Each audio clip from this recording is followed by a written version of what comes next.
Buenas tardes, Europa. Buenos días, América, y bienvenidos a una nueva Open Class de UNIR, la Universidad en Internet. Mi nombre es Pelayo Benito García, soy el director académico del Máster Universitario en Dirección y Gestión de Recursos Humanos de UNIR, y es para mí un placer el estar con todos vosotros, con todas vosotras hoy, de la mano de una persona experta a la que voy a presentar a continuación, que nos va a acompañar para ilustrarnos, iluminarnos sobre una cuestión básica y fundamental en el mundo de los recursos humanos en la actualidad, como es la identidad digital. Quiero, por lo tanto, presentaros a David Guzmán, que ha tenido la posibilidad, y le quedo realmente agradecido de estar esta tarde aquí con nosotros. David, creo que me permitirá decir que es un auténtico experto en transformación digital. Yo creo que un experto de primer nivel, donde además se dan circunstancias adicionales que yo creo que le dotan de especial valor. La primera de ellas es que como persona experta en el ámbito de los recursos humanos, en la actualidad se desempeña como HR Business Partner en Globalia, que es un grupo empresarial extraordinariamente potente. Sabemos que en el campo del turismo, en distintas actividades, engloba compañías como Air Europa, BeLife Hotels, etcétera. Y David Guzmán, en su condición de HR Business Partner, por lo tanto, nos va a dar una visión que yo creo que si algo tiene de especialmente interesante es la visión desde el punto de vista del negocio acerca de la identidad digital. Pretendemos, por lo tanto, que esta sea una conversación pegada al terreno, bien aterrizada, y en ese sentido, pues os animamos a que nos hagáis llegar todas vuestras inquietudes. Yo, en la medida de mis posibilidades, trataré de ir incorporándolas al diálogo, que a partir de este momento pues queda abierto. David, buenas tardes, ¿cómo estás? Muchísimas gracias por la presentación, Pelayo, y por todas esas palabras que me has dedicado. Espero no defraudar a nadie, ¿eh? Seguro que no, seguro que no. Yo creo que en esto de la identidad digital muchos enfoques posibles, ¿no? Pero creo que si somos fieles a lo que es la perspectiva de los profesionales de recursos humanos, que es en definitiva lo que nos trae hoy aquí, creo que podríamos adoptar dos enfoques diferentes, ¿no? Por una parte, el de aquella persona que está en búsqueda activa de empleo o que desea progresar en su quehacer profesional y que se plantea cómo utilizar nuevas herramientas que están a su disposición. Posiblemente tenga un cierto conocimiento, pero seguramente hay un campo, ¿no?, que seguramente no esté explotando. Y luego, obviamente, está el punto de vista de las empresas que luchan permanentemente por atraer talento. Yo creo que eso puede hacernos pensar en que hay dos perspectivas que adoptar, ¿no? Yo no sé si desde la perspectiva de los candidatos, ¿no?, hay algún truco que ya nada más empezar nos puedas compartir, ¿no? De qué estamos haciendo mal, que seguro que hay algo que estamos haciendo mal y no hemos caído en la cuenta. Sí. Bueno, primero me gustaría saludar, porque veo ya en comentarios ahí incluso caras conocidas, ¿eh? Enrique, muchas gracias. Le veo por ahí Enrique Martínez Bermejo, Irving, Eduardo. Yo creo que nos dice cosas interesantes. Meritocracia, programa de referidos en la alta dirección. Bueno, hablaremos de ello, ¿no? Pues sí, yo creo que hay un tema muy importante que a menudo no tenemos en cuenta, y es que tenemos los medios digitales muy al alcance de nuestra mano, pero en muchas ocasiones obviamos o no le damos la importancia que necesita y que requiere. Por ejemplo, el gestionar la identidad digital, como bien se titulaba esta Open Class, ¿no? Decíamos, oye, identidad digital. Hay un error común, y es que pensamos habitualmente que la identidad digital o la marca profesional, ¿no? A mí me gusta hablar de marca personal, de marca profesional o de identidad digital. Tenemos que gestionarla. Esto es un proyecto, esto es una gestión. Y hay gente que piensa que esto tiene que ver con pues, cómo te presentas en las redes sociales, cómo haces una presentación en LinkedIn o en Instagram, y nada más lejos, sino que tiene que ver cómo proyectas tus fortalezas, ¿no? Cómo proyectas tus fortalezas. En el caso de la búsqueda de empleo, sin lugar a duda, pues comienza identificando esas fortalezas. Yo lo que le diría a todo el mundo, contestando a tu pregunta ya, Pelayo, es vamos a intentar, lo primero es hacernos conscientes, cualquier candidato o cualquier posición, que tenemos que gestionar nuestra identidad digital, y que eso lleva un trabajo, y que eso lleva asociada una serie de tareas, lleva implícito una serie de tareas, de acciones tácticas, de acciones estratégicas que debes de llevar a cabo y debes de poner en marcha. Y hay un problema, y que la mayoría de las veces al no tener una hoja de ruta, al no trazar esa hoja de ruta, lo que hacemos es improvisar. Claro, si estamos hablando de que queremos generar una estrategia, porque al final, digamos, gestionar nuestra marca, gestionar nuestra identidad, lleva implícito el trazar una estrategia, pues si estamos improvisando, no estamos haciendo estrategia. Entonces, lo primero que le diría a todos los candidatos, y esto es muy importante, hemos de ser conscientes que tenemos que llevar esa estrategia, tenemos que tener esa estrategia. ¿Cómo se hace y cómo se plantea una estrategia de identidad digital? Pues no hay otra manera, hay que escribirla. A menudo lo que hacemos es pensar, no, si yo tengo una estrategia de identidad digital, yo tengo una estrategia, me da igual, de employer branding, yo tengo una estrategia de... Y si nos vamos a la parte de negocio, yo tengo una estrategia de desarrollo de negocio, bien, fenomenal. ¿Dónde está escrita esta estrategia? Porque la experiencia lo que nos dice es que lo que no se escribe no existe. Y como bien decimos muchas veces, lo que no existe luego no se puede medir y no se puede mejorar. Efectivamente. Fantástico. O sea, es decir, el primer fallo, digo, por si alguien no le ha quedado claro, es, oye, hay que tener una estrategia y no vale con decir que la tienes, ¿no? Hay que ser capaz de demostrar que aquí está y de alguna manera hay que dejarlo por escrito, ¿no? Claro. Y debemos ser conscientes de que esa identidad hay que gestionarla. O sea, no se gestiona por sí misma.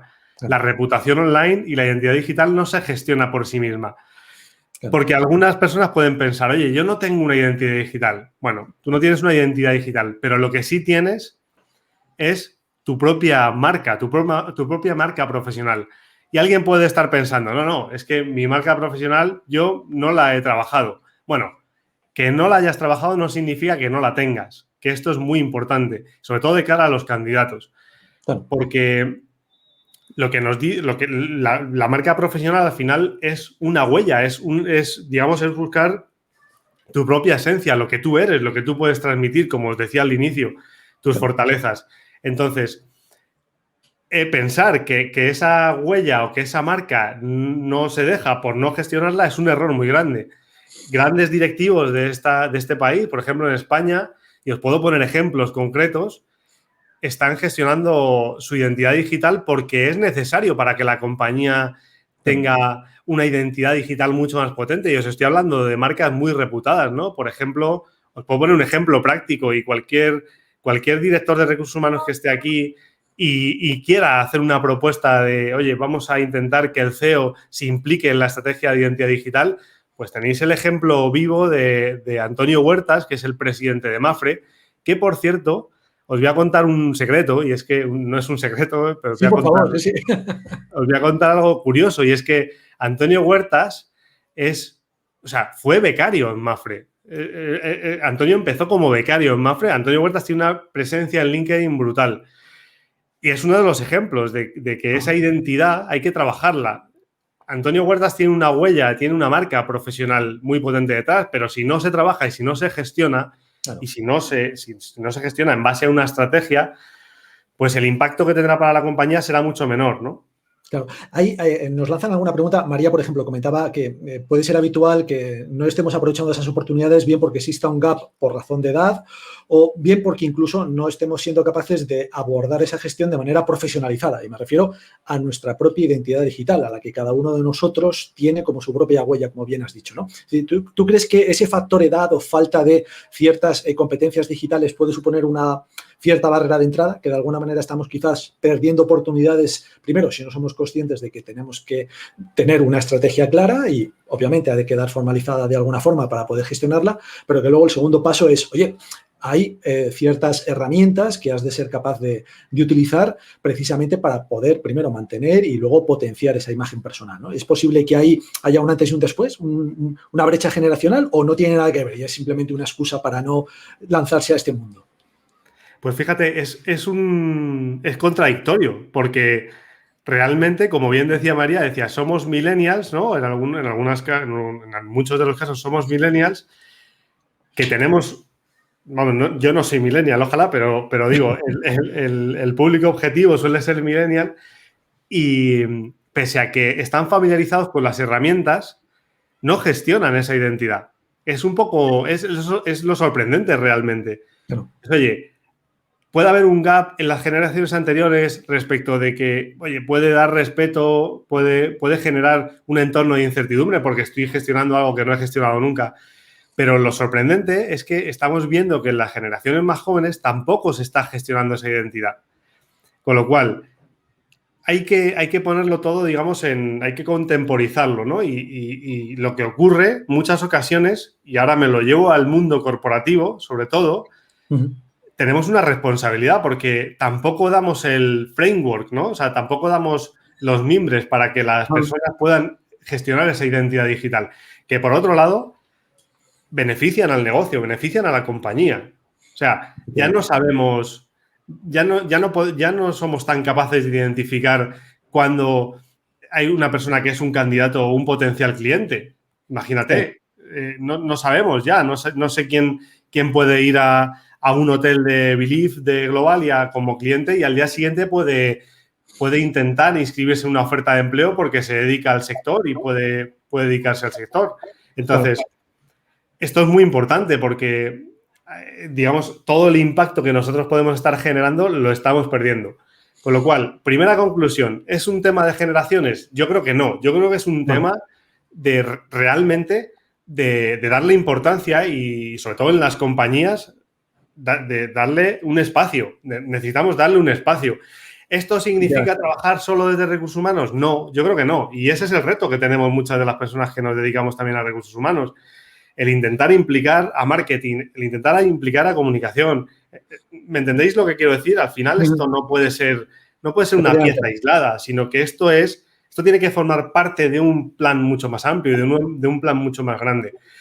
Por ejemplo, en el caso que os comentaba antes de Antonio, tú, Pelayo, cuando tengamos que cambiar me dices porque yo me enrollo, ¿eh? Pero en el caso de Mapfre, vosotros imaginaros cómo puede ser montar la estrategia y de identidad digital de una persona como el presidente de Mapfre. No es nada sencillo, vamos. Y os lo digo de primera mano porque las personas, por ejemplo, en LinkedIn que han llevado esa estrategia y que han podido hacerla visible y ya de hace unos años, pues me lo han dicho, ¿no? Y esto ha sido muy complicado. Pero claro, el impacto que tiene para la compañía a nivel de employer branding, pues es tremendo. Mucho, ¿no? En ese sentido, ¿tú crees que puede haber sinergias? Yo adelanto mi opinión, quizás esté equivocada, y es que sí, entre marketing y recursos humanos, que muchas veces tendemos a considerar recursos humanos como un compartimento estanco, quizás porque los propios profesionales de recursos humanos no terminamos de atrevernos a hablar el lenguaje de marketing y no somos conscientes de que cuando hablamos de employer branding, efectivamente tenemos que ir de la mano de marketing y viceversa, ¿no? Es decir, quizás nosotros podemos aportar cuál es el tipo de talento que se busca, pero marketing es quien nos va a decir, mira, esto se hace de esta manera y desde luego lo primero que nos van a decir, y ahí comparto tu aproximación, es si no sabemos dónde vamos, desde luego el camino no lo vamos a encontrar, ¿no? Es decir, hay algo que nos estamos perdiendo desde recursos humanos y que si hablásemos con marketing seguramente descubriríamos que puede tener su importancia. Sin lugar a duda. Yo no sé si hay herramientas quizás ¿qué tipo? Yo creo que de un tiempo a esta parte, afortunadamente, estamos incorporando conceptos. No hablamos de inbound marketing, por ejemplo, employer branding, employee experience. Es decir, si quitamos employee y ponemos customer, bueno, pues a lo mejor nos encontramos. Lo que pasa es que al final, en estas palabras tan bonitas que nos vienen del otro lado, ¿no? Y tan grandilocuentes que al final hay que materializarlas. Entonces, yo os cuento un ejemplo real. En Globalia, cuando empezamos a generar impactos para intentar, bueno, pues generar otro tipo de no voy a decir de cultura, pero bueno, sí, podría llamarse de cultura. Lo primero que hicimos fue trabajar de la mano, ¿eh? De la mano, os digo, de la mano en la misma ubicación física incluso. Un equipo que no solo estaba compuesto por personas de recursos humanos, estaba compuesto por personas de recursos humanos, por personas técnicas, es decir, del mundo de la tecnología, del mundo del marketing online, y por personas de marketing, juntos en el mismo equipo.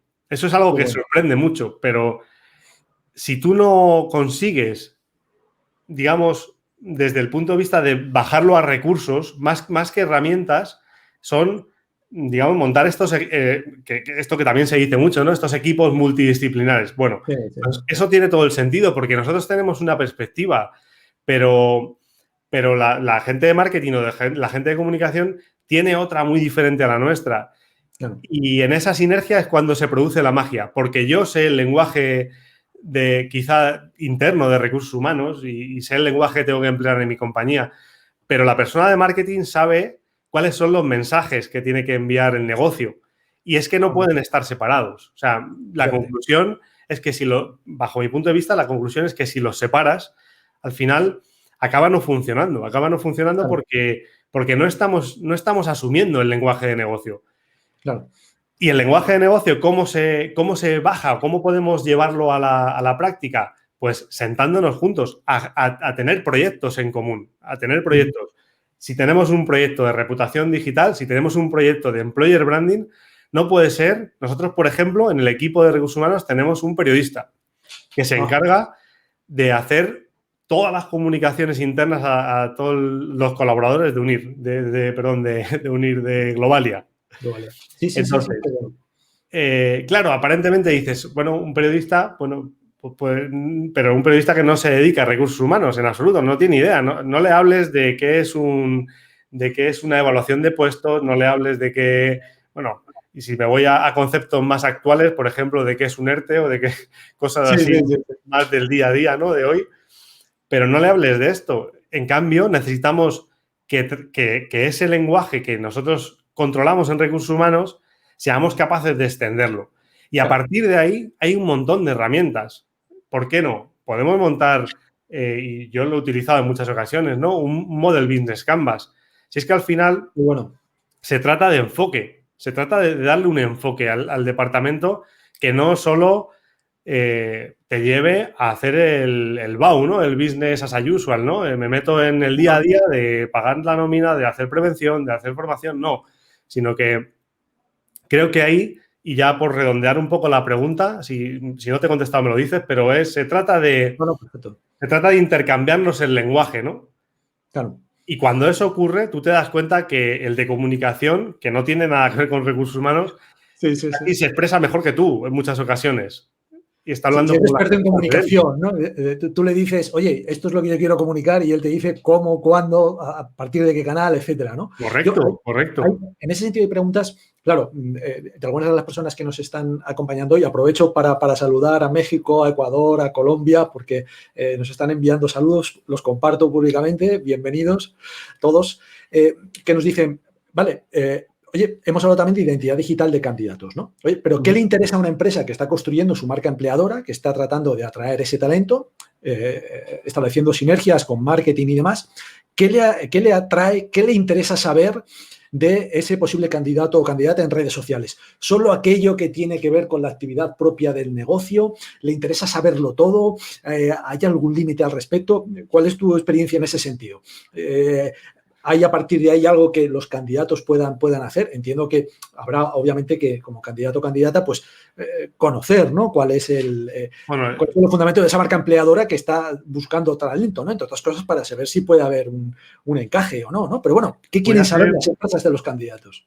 Voy a ser muy, muy tajante aquí, muy, muy drástico, aunque a alguien le sorprenda. Lo primero que quiero decirle a ese candidato que pregunta, o a los candidatos que pregunten esto es, lamentablemente, si hay algo que no quieras que sepa nadie, no debe estar en Internet. Claro. Así de claro. O sea, si hay algo que no debe saber tu futuro empleador, lo mejor es que no esté en Internet. ¿Por qué? Porque es muy difícil controlar.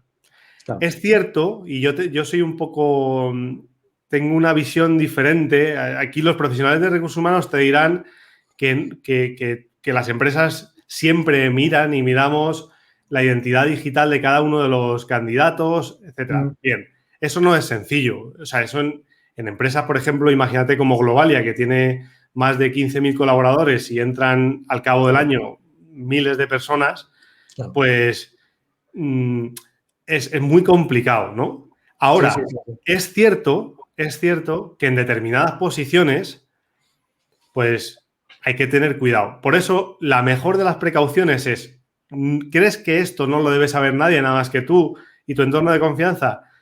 Eso no debe estar en Internet, ¿vale? Porque es muy difícil de controlar. Tú no puedes controlar qué está viendo tu posible empleador, tu potencial jefe, o incluso cuando se trata de empleados en convocatorias internas, ¿no? Claro. Entonces, la primera de las recomendaciones es ser muy precavido y muy precavida con esto, porque te puede costar un disgusto. Lo segundo, y muy importante, y para mí mucho, o sea, la segunda clave más importante que yo creo que puedo darles hoy es, hay una palabra que es mágica para mí en el mundo digital y es la coherencia. Cuando tú estás trabajando tu identidad digital, pues tienes que tener muy claro que tu identidad tiene que ser coherente. ¿Con qué tiene que ser coherente? Pues, lógicamente, con tu presencia en el mundo 0.0. Y esto siempre lo digo.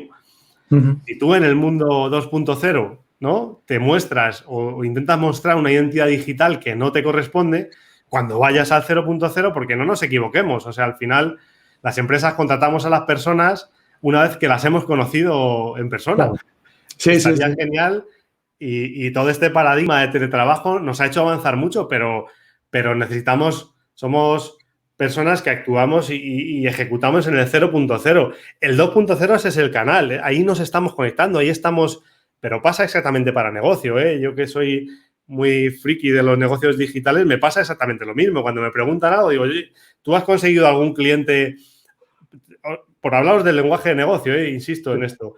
¿Tú has conseguido algún cliente a través de Internet que jamás le ha visto la cara nunca? No. La mayoría de la gente te contesta siempre que no. Oye, tú has contratado a una persona. Mira, esta mañana, os voy a dar un ejemplo concreto. Esta mañana, una persona, un conocido del mundo digital, además, me pedía ayuda para intentar mover su currículum. Le digo, oye, ¿dónde estás? Pues estoy en Portugal. Digo, vale. ¿Y cuándo vas a venir? No, además él es millennial, ¿eh? O sea que, y con esto se nota, yo no soy mucho mayor, pero soy mayor. Y pues no lo sé, pero como es todo en remoto, pues lamentablemente hoy, a no ser que hay una deslocalización muy importante o estés trabajando para otro continente, ¿no? Como puede ser el caso de Unir, hay gente en Perú, hay gente en Colombia, el caso de Globalia igualmente, hay gente... Pero fíjate, aún así en Globalia yo he ido a conocer gente que hemos contratado en México, que hemos contratado en Colombia, que hemos contratado en Cuba. O sea, sí. Está muy bien, pero es el canal que nos acerca, es el canal 2.0, pero luego nos vamos a tener que ver en el 0.0 y vas a tener que trabajar con esas personas. Entonces, la coherencia de esa marca tiene que ser muy potente, porque cuando yo te vea, te tengo que reconocer. Claro. Tienes que descubrir que no hay ninguna disonancia entre aquello que tú has encontrado en redes sociales y lo que luego ese candidato o esa candidata, cuando tú te encuentras físicamente, es lo que te ofrece, ¿no? Correcto. Yo creo que es un buen consejo porque las más de las veces sí que es cierto que hay una cierta tentación, ¿no?, de expresarse como uno no es, y seguramente sea la peor de las estrategias para conseguir llamar la atención de una empresa. Y además es muy fácil porque sí. ¿Sabes qué ocurre? Que tenemos muchos impactos y tenemos muchos ejemplos. Claro. No es malo, ¿eh? Nos pasa a todos los seres humanos, aprendemos imitando a otros. Entonces, como yo veo que hay alguien que está generando una identidad digital muy potente y además sobresale, digamos, eso es uno de los procesos del proceso de personal branding, ¿no? Porque el personal branding es un proceso, desde que tú eres invisible hasta que se te reconoce por algo. Cuando se nos empieza a reconocer por algo, lo normal es que a los que empezamos estemos fijándonos en ese reconocimiento. Entonces, tendemos a simplificar el proceso y lo que no nos estamos dando cuenta es que estamos intentando ver, o sea, estamos viendo el final de esa carrera, no estamos viendo el principio. Sí. Por eso decía, y yo como persona de recursos humanos no puedo decir otra cosa, ¿no? Y en el negocio pasa lo mismo. Yo soy un fiel amante de las fortalezas. Todo empieza ahí. O sea, ¿en qué soy fuerte? ¿Cómo lo puedo proyectar? ¿Cómo lo puedo mostrar? Muy importante, ¿cómo puedo ayudar? Aquí no pasa nada si no ayudas. En el mundo digital, el 90% del tiempo que tienes que emplear es en ayudar. Claro. Y a las empresas también les puede ayudar un candidato que en su momento tenga un conocimiento muy específico, por ejemplo. Sí. Yo no soy un grandísimo experto en...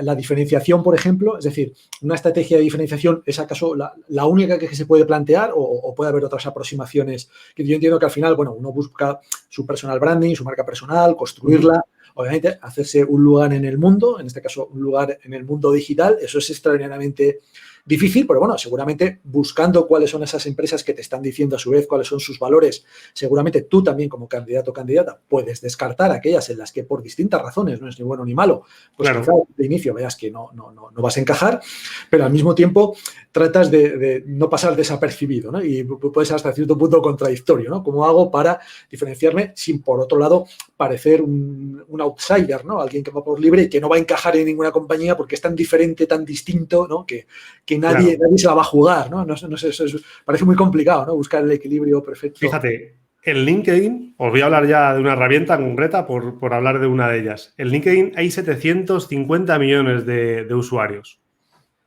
Entonces, esto es enorme. O sea, cada día hay más personas.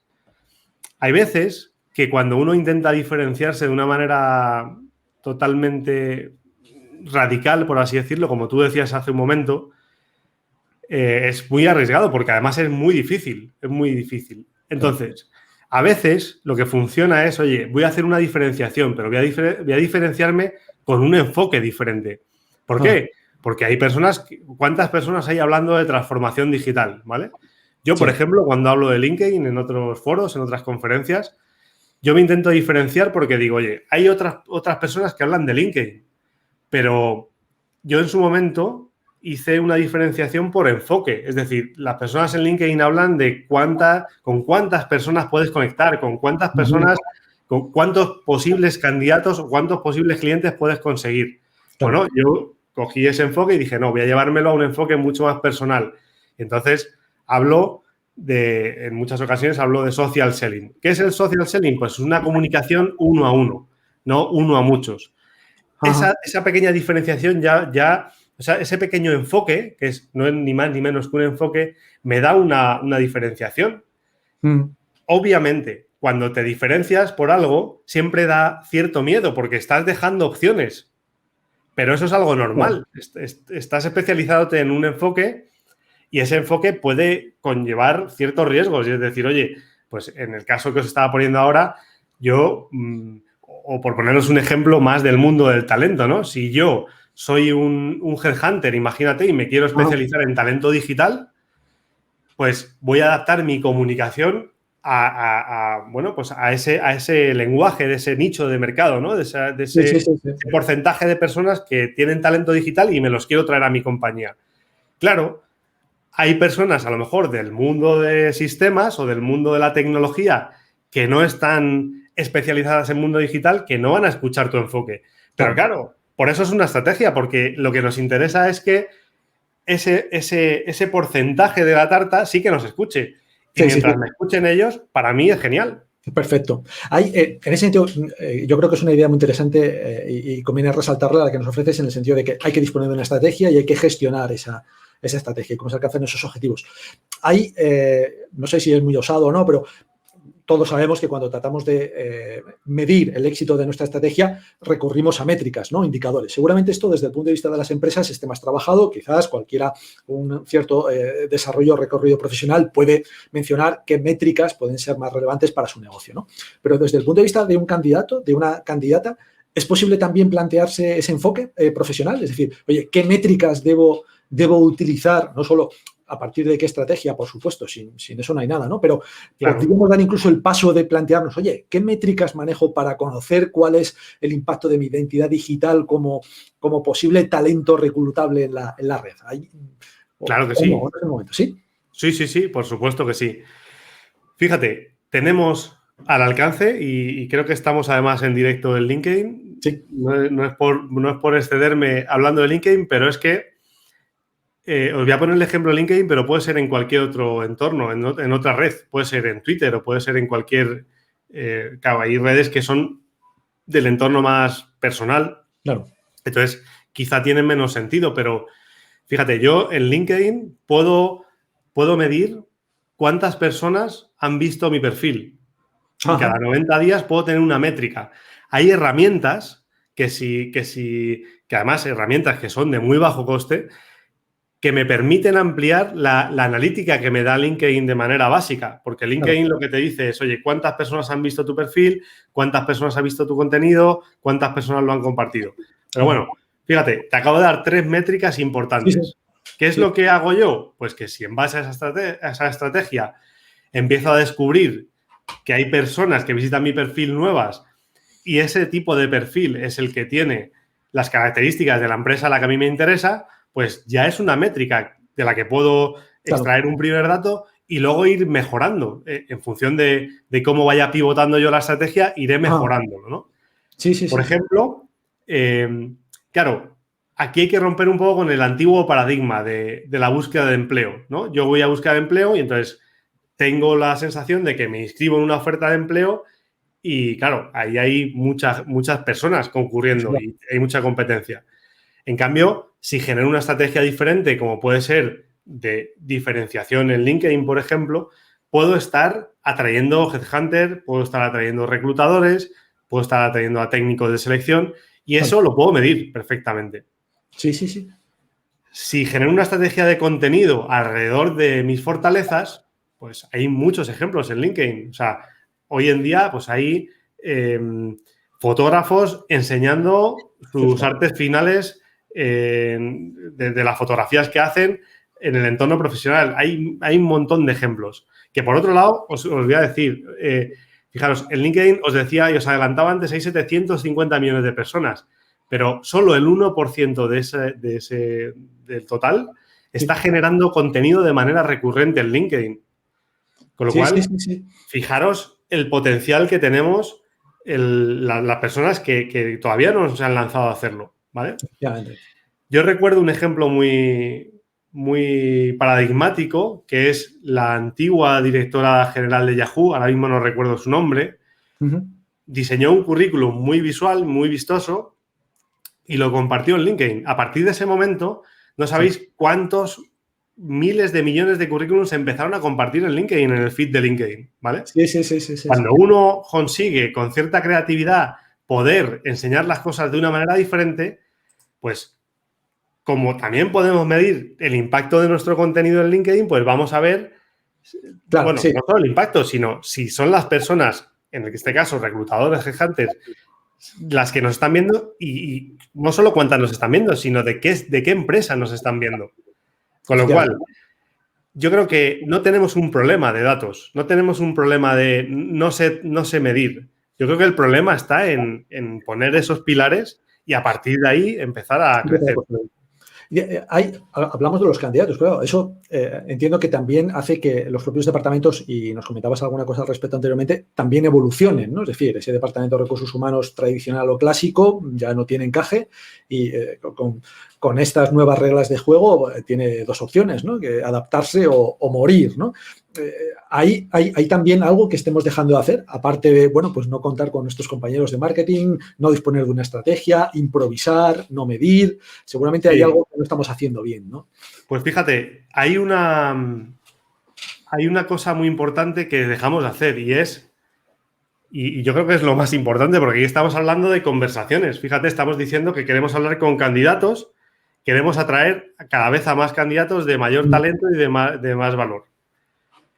Y hay una cosa que no se hace y casi ninguno, bueno, hay muy pocos casos en los que se haga y es hablar con los candidatos. Más allá de preguntarles por sus experiencias, más allá de preguntarles por sus méritos, no hablamos con los candidatos desde el punto de vista de, digamos, con ese enfoque más de negocio, ¿no? Tú imagínate, yo soy un área de talento y a mí lo que me interesa es captar, ¿no? Hablamos hace no muchos años de inbound recruiting, ¿no? Es esa manera de atraer candidatos a tu empresa como la mejor empresa para trabajar. Y nos esforzamos en hacer políticas de atracción de talento, nos esforzamos en ser la mejor empresa para trabajar, nos esforzamos en un montón de cosas. Y luego, primero, por retomar y enganchar con tu idea, no estamos asumiendo que esto es un mercado en el cual debemos aprender mucho de marketing y de negocio para generar mensajes que impacten en esos candidatos. Cuidado que esto dicho así rápido parece una tontería, pero no lo es. Sí. Y luego no estamos escuchando a las personas que tenemos al otro lado en muchas ocasiones. Estamos teniendo una conversación con nosotros mismos. Claro. Y eso no es positivo para nada, ni para el negocio siquiera. Porque la persona que está concurriendo a un proceso de reclutamiento, ya no te digo que haya llegado al proceso de selección, tiene muy en cuenta cómo le has tratado, tiene muy en cuenta lo que le has preguntado, cómo le has escuchado. ¿Os imagináis una persona que lleva inscrita en una oferta de empleo? Y esto hay muchos ejemplos en redes sociales, ¿no? En Twitter muchísimo. Sí. Por cierto, Twitter es una herramienta de escucha, no solo en social selling, sino en inbound recruiting, una herramienta de escucha muy potente. Porque cuando tú estás viendo que hay una estrategia de reclutamiento, por ejemplo, yo me acuerdo de hace algunos años, no hace tantos, McDonald's hizo alguna, ¿no? Con una creatividad muy chula de sus restaurantes y tal, y empezó a generar mucho impacto, muchos mensajes. Las personas que están viendo esos mensajes probablemente sean clientes de McDonald's también. Claro, efectivamente. Entonces, aquí ya no es, la ecuación es H2H, esto es human to human, y ya no sabemos quién es un potencial cliente o un potencial candidato. Con lo cual, para mí, un departamento de recursos humanos que quiera transformar y que quiera transformarse, y a los profesionales de recursos humanos que quieran ayudar a transformarse al departamento, que para mí es lo más apasionante que hay, de verdad os lo digo, desde la propia experiencia,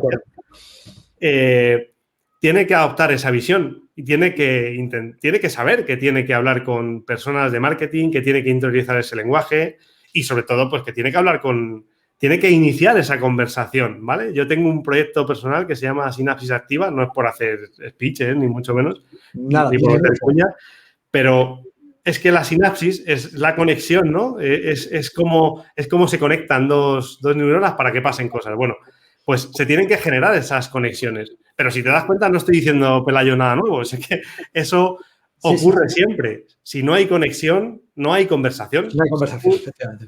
Si tú vas a hablar con un candidato y ese candidato tampoco te escucha a ti, no se genera conversación. Aquí lo que nos interesa es que haya bidireccionalidad.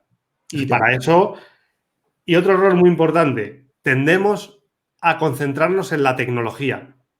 Cuando vamos a hacer una transformación en una empresa, nosotros normalmente y además a los que nos gusta la tecnología, ya estamos empezando a pensar en a ver qué ATS contratamos, a ver si con qué ERP nos integramos, a ver si eso integra con no sé qué. Sí. Y no, o sea, es que la herramienta es simplemente la herramienta, ¿no? LinkedIn nos está ayudando a hacer cosas, pero no podemos ponerlo todo ahí, ¿no? Yo, en ese sentido, creo que es cierto que muchas veces los departamentos de recursos humanos olvidan la importancia de mantener conversaciones, ¿no? con otros seres humanos, que primero son seres humanos y luego pueden ser posibles candidatos o candidatas. Y seguramente también, en algunos casos, aunque yo creo que ahí hemos aprendido bastante en general, hemos descubierto la importancia de mantener conversaciones con nuestros propios empleados, ¿no? Es decir, los empleados como prescriptores. Es decir, de alguna manera no podemos construir una marca coherente de empresa si al mismo tiempo no somos conscientes de que todas aquellas personas que ya forman parte de la misma, ese talento que ya es el activo de la compañía, también tienen una determinada imagen de marca empleadora, ¿no? Y que en ese sentido actúan como prescriptores. Seguramente suele decirse que no hay un prescriptor más eficaz que el propio talento de la compañía cuando habla y se implica emocionalmente acerca de las sensaciones que le provoca trabajar en una determinada organización. Yo creo que conocemos ejemplos, ¿no?, de empresas que tienen una magnífica reputación, para empezar, entre sus propios trabajadores, y que seguramente sea esa una de las razones de su éxito, ¿no? Es decir, que con quienes primero han hablado es con sus propios empleados, con sus propias empleadas, y han descubierto cuáles son los valores que hacen que estos se sientan a su vez orgullosos de decir, yo trabajo en, ¿no? Y creo que incluso tenemos algunos ejemplos que seguramente han surgido en recursos humanos y que han inspirado a las personas del departamento de marketing, que cuando han dicho, bueno, queremos lanzar un producto o un servicio, darlo a conocer, y han dicho, y lo primero que queremos que conozca nuestro cliente es quiénes son las personas, claro, los seres humanos que lo están fabricando, que lo están haciendo, ¿no? Me vienen a la mente algunas campañas que yo creo que muy acertadamente están poniendo eso en valor, ¿no? Es decir, oye, esto es algo más, no quiero tampoco dar nombres, pero esto es algo más que un mero producto tangible. Hay personas detrás que están orgullosas de decirte que son ellas las que estén participando. Bueno, tenemos anuncio en televisión prácticamente todos los días, ¿no? Efectivamente. Fíjate, te voy a contar si tenemos tiempo, te voy a contar una pequeña... Sí, ya tenemos 5 minutos. Una pequeña anécdota o no tan anécdota de algo que se puede, yo creo que es interesante. Laszlo Bock es el primer director de recursos humanos, bueno, creo que el segundo director de recursos humanos de Google, ¿vale? De Google corporativo. Y tiene un libro que se llama La nueva fórmula del trabajo, donde él explica cómo abordan desde el punto de vista de la empresa los diferentes retos. Incluso explican cómo miden, explican cómo montan su proceso de selección, explican un montón de cosas, ¿no? Claro, Google tenía un problema muy grande y es cómo podía atraer todo el talento que necesitaba. Imaginaros, muy, muy complicado porque casi todo el talento que haya en Silicon Valley está muy reñido, ¿no? Para esto lo que hicieron fue generar una política de recomendaciones, que muchos de los que estáis aquí seguramente sabéis de qué va, ¿no? Eso es, yo traigo un amigo a trabajar a la empresa y digamos, la empresa me recompensa por esa candidatura que al final, habiendo superado el proceso de selección, ha sido la mejor y se ha incorporado a la compañía, ¿no? Y puede ser un referral, pues, en base a pues, desde cantidades económicas hasta detalles, hasta... En fin, lo que sea, hasta productos incluso de la compañía, muchas veces que se agradecen, ¿no? Tú imagínate si yo en Globalia dijese, oye, voy a generar un referral, que por cierto son proyectos en los que nosotros trabajamos, y a la persona que me haga un referral bueno y haya una persona que esté en la compañía suficientemente tiempo como para... Bueno, en fin, esto es la política, no la vamos a desarrollar hoy aquí, pero en la que podemos, digamos, recompensar, pues imagínate, te puedo... A esto seguramente a la gente que nos esté escuchando le puede gustar. Te mando a, no sé, a República Dominicana una semana o... Me apunto. Lo que sea, ¿no? Bueno, pues, ¿sabes lo que pasó? ¿Sabes lo que pasó en Google? Que Laszlo Bock impulsó esta iniciativa y el proyecto funcionó tremendamente bien. O sea, aumentaron el porcentaje de incorporaciones, no recuerdo el porcentaje, pero digamos, consiguieron los objetivos. Significativamente, ¿no? Significativamente. O sea, la política estaba funcionando. Y Laszlo dijo, ahora lo que voy a hacer con esto es quitarlo. ¡Ostras! ¿Y sabéis lo que ocurrió? Nada. Porque la gente seguía recomendando. Incluso aumentaron los porcentajes de referrals. Qué bueno. Y ya no pagaban nada. O sea, era una cuantía económica con la recompensa. Sí. Y ahí, a partir de ese momento, ya no pagaban absolutamente nada, pero seguía aumentando. Sí. ¿Por qué? Porque dejaron de hablarse para sí mismos y dejaron de... Y la política, yo creo que lo que les ayudó es a impulsar el proceso. Pero realmente, y ya sé que probablemente haya muchos detractores de las políticas de Google, que oye, que aquí todo es opinable, ¿no? Pero volviendo un poco a nuestra conversación, claro, al final ese tipo de proyectos los tenemos que tomar de la mano de, pues eso, de especialistas en comunicación. No nos tiene que resultar raro ser tan endogámicos. A veces es malo, ¿no? Yo creo que abrir un poquito, ¿no? Y dejarse abrir. Yo creo que hay un concepto clave en todo esto que es el orgullo de pertenencia, ¿no? Es decir, seguramente no hay mejor señal de que las cosas se están haciendo bien, que las propias personas que ya están en la organización están hablando no solo bien de tu organización, sino que apasionadamente están actuando, digamos que como transmisores de ese mensaje, en el sentido de que es una organización que merece la pena, ¿no? Seguramente ahí recursos humanos tienen un papel que jugar. Bueno, por lo menos esa es la orientación que desde UNIR tratamos de incorporar a nuestros programas en general, particularmente al de Dirección de Recursos Humanos, faltaría más, donde... de hecho, yo creo que ese es el enfoque que estamos adoptando, ¿no?